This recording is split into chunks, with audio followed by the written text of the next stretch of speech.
lahi talaga kayo ng mga sinungaling. Ano? Paano mong masasabi na mas magiging maganda ang serbisyo ng PhilHealth? Unang-una sa lahat, nilimas nyo na yung pera ng PhilHealth.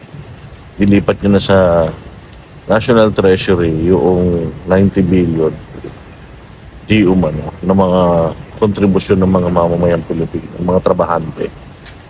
Tapos, hindi pa kayo nagbigay ng subsidy kahit na naka-earmark naman na dapat yan or automatic na dapat meron na tayong budget na ina-allocate for subsidy.